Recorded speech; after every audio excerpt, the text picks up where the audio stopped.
ተለየ። ቅድስት ሲሳራ በአባቷ ዜማ ቤተ መንግስት ተመችቷት ትኖር የነበረ ቢሆንም ከልጅነቷ ጀምሮ የእግዚአብሔር ፍቅር በልቧ ይጠልቅ ነበር።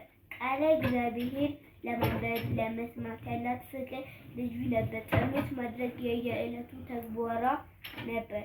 ከዕለታት አንድ ቀን ቅዳሴ ስታቀድስ እንዲህ የሚል ቃል ቅዱስ ጳውሎስ መልእክት ሰማች።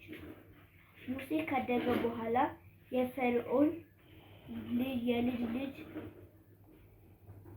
እንዳይባል በእምነት እምቢ አለ። ከግብፅ ብዙ ገንዘብ ይልቅ ስለ ክርስቶስ መንፈቅ እጅግ የሚበልጥ ባለጠግነት እንዲሆን አስቧል።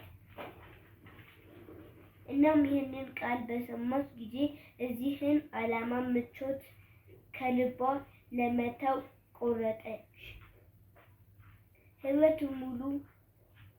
ሕይወቷን ሁሉ ለክርስቶስ ወሰነች።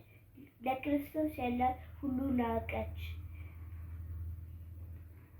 የምትኖረው በቤተ መንግስት ስለሆነ እንዴት አድርጋ ማምለጥ እንዳለባት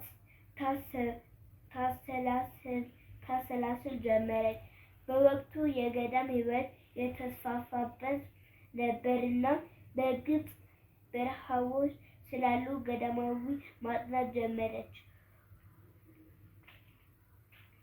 በዚያን ወቅት የወንዶች ብሕርውናና ገዳማዊ ሕይወት እንጂ የሴቶች ዓለም ነበር።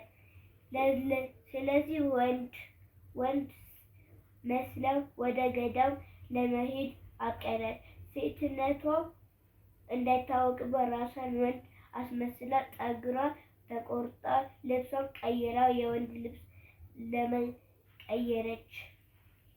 ከዚህ ሳይታወቅባት በቁስጥንጥንያ አድርጋ ወደ ግብፅ አሌክሳንደር ወደብ ሄደች።